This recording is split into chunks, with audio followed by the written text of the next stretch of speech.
मला माहिती आहे ते प्रसंग आणू देऊ नका असं मी पोलीस प्रशासन आणि महानगरपालिकेच्या प्रशासनांना अगोदरच सांगतोय।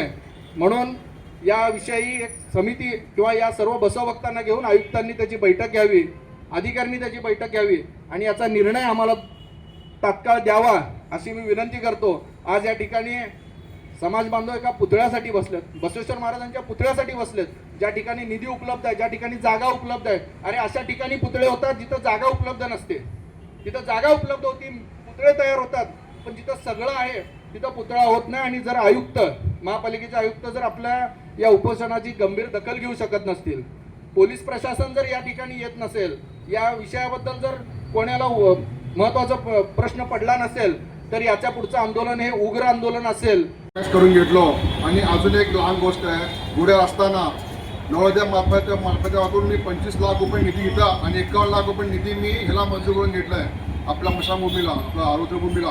ते 51 लाखाची भिंत पूर्ण झाली, पण इथे 25 लाख रुपये निधी याचा 100% हे निधी शिल्लक आहे।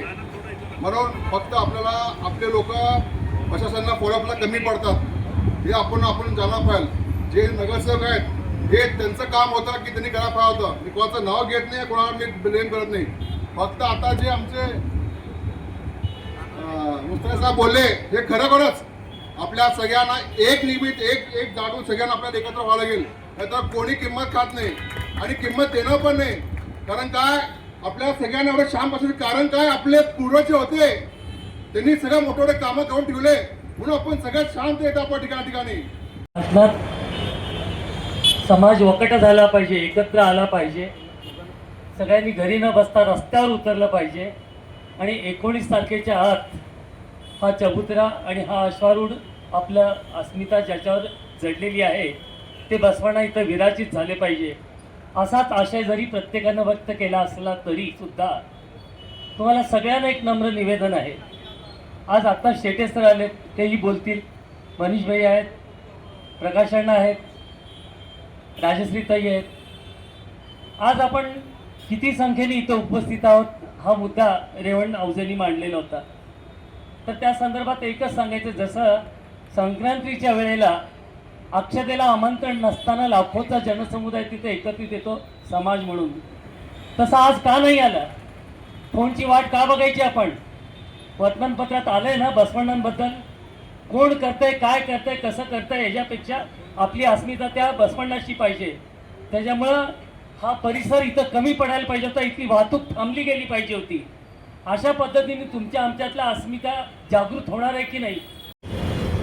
आज खरोखरच खेद वाटते, अख्ख्या महाराष्ट्रामध्ये सोलापूर शहरामध्ये सगळ्यात जास्त लोकसंख्या कोणाची आहे तर आपल्या समाजाची, लिंगायत समाजाची। आश्चर्य वाटते इथं मोजकेच लोक हजर आहेत। एखादे मोर्चा काढणं, उपोषण करणं हे आपल्या समाजाच्या दृष्टिकोनातनं असे एवढं कमी प्रमाणात लोक येणे एक खेद आहे। प्रत्येकजण पेटून उठायला पाहिजे। तर प्रत्येकजण नाव घेतले, हे पुतळा ते पुतळा जळे, लोकांच्या कशाला नाव घेत आहे? आपलं बघा ना, आपण काय आहे हे बघा।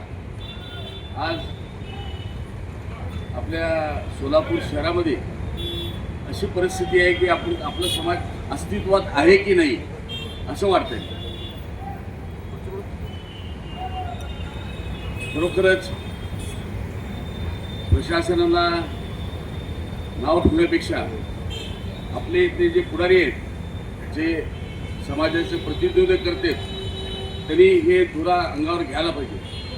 आज अमित रोडगेसारख्या एका सामान्य कार्यकर्ता पुढे जातो, राजशेखर रुकुलेसारखा एक सामान्य माणूस पुढे जातो, बसवेश्वर सर्कलचे यंग पोरं आहेत ते सुद्धा आज पुढे येतात। त्यांच्या मागं आपण उभं राहणं अत्यंत गरजेचं आहे।